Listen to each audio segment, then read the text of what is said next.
Cork quarterfinals are on this weekend. By virtue of the group, their performance in the group stages, Sarsfields, they have a bye into the semi-finals. So there are only 3 quarterfinals, which are Douglas against Blackrock, Erin's Own against Middleton, and Glen Rovers, they're up against Immakilly. Also in the relegation final, Carrick-Toohill are up against Charleville. So the Douglas against Blackrock one is of particular interest. I mean, I don't think they have too many dual players operating at the moment, but Douglas are going well in both codes. They knocked Nemo Rangers out of the football last weekend, so they wouldn't mind knocking out the other county champions in the other code, Blackrock, this weekend. And Blackrock were on television against St. Finbarrs a couple of weeks ago, and they were quite impressive. I have to say, a real team that plays for each other and never give up. And I thought they're really good, obviously, with Alan Connolly and the likes of Robbie Cotter in the forward line. Yeah, we talked earlier about, or in the previous show, about, results that could help change seasons and things like that. They were obviously beaten by Erin's Own, weren't they, in their first game? But that win the last day has definitely turned things around. I think Fergal Ryan is over them. Everyone will remember him as the Cork cornerback in the late 90s, early 90s. Douglas, though, it's time for probably Douglas to deliver, isn't it? With the quality that they have, between Brian Turnbull, the 2 Cadigans, Alan and Owen, and Shane Kingston, and a couple more that I can't think of offhand, they have loads of talent. They have enough talent to be competing in county finals most years, and haven't been in a county final that I can remember over the last decade. I don't think they have been anyway. If they have, it definitely flew under the radar with me. So that's the most interesting game of the weekend in Cork, and that's saying something, considering the Glen against Imokilly should be really, really interesting. Imokilly is an interesting one too. Can they come into the power rankings because it's a divisional side? Probably not. No, because they can't come out of they won the 3 in a row and they were never allowed to represent the county. Did they win that in 2019? They won the 3 in a row. Obviously, they have really good players in there, like 10 clubs to choose from. And just a couple of the names I was reading on the Cork Echo, they include like Kieran Joyce, Colin Barry, William Leahy, Shane Ogo Regan, who looks a really good player underage, or has done, the Lawton brothers, Brian and Barry, and John Cronin. So not everyone would have heard of all those players, but they'd certainly be well respected down in Cork. And then Glen Rovers, of course. Sure, Hoggy by Patrick Horgan, Dean Brosnan, Stephen MacDonald, I'm sure, is still lording it there at full back. And actually, Immakilly would also have Seamus Harnedy. Obviously, I have to mention him too. I think he'd missed a couple of games with injury. But they have a nice little selection there. Erin's Own against Middleton should be interesting. There was a great goal from Robbie O'Flynn that was, I think there was a clip doing the rounds there a while back. You were saying that Hero Murphy's still playing. Middleton have Conor Lahan all to themselves this year. And after speaking with Ben O'Connor, who's their manager earlier in the summer, he was saying that he's just in serious shape. And probably he can spend the full year building the team around him rather than trying to, how do I accommodate and bring back this county player late on in the year when I kind of have my setup going pretty well at this stage?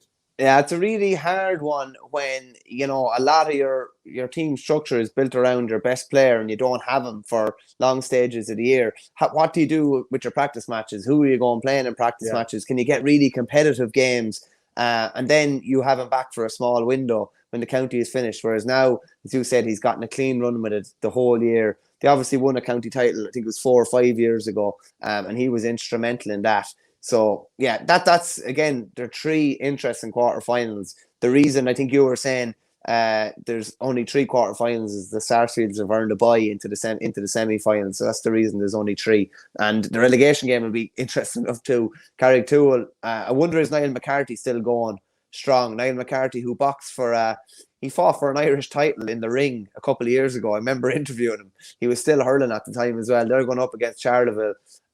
Obviously, Dara Fitzgibbon will be the main man with Charleville. We hurled them all earlier on the year. They're not a bad side. They tend to play a real possession kind of based style. But Carrick-Toohill won a county title, I'm going to say about a decade ago, I'd say as well. Totally against the grain. It was around the time Brewery won one in Limerick. There were a couple of kind of strange county champions there for a couple of years. But that'll be another interesting game. And lots to play for there in Cork. You'd be hard pressed to you'd probably be making Imokilly the marginal favourites kind of coming in, but like it wouldn't be a big departure to think that, Imokilly, the Rockies, Douglas, the Glen, and that's not to mention Sarsfields are in the semi-finals already. It is a very, very open championship with open hurling played also. Yeah, I'm going to go with Blackrock to win it at this stage. Interesting question in from Dan Delaney, who was looking to talk about the Laois Championship, but this question is about the Offaly one.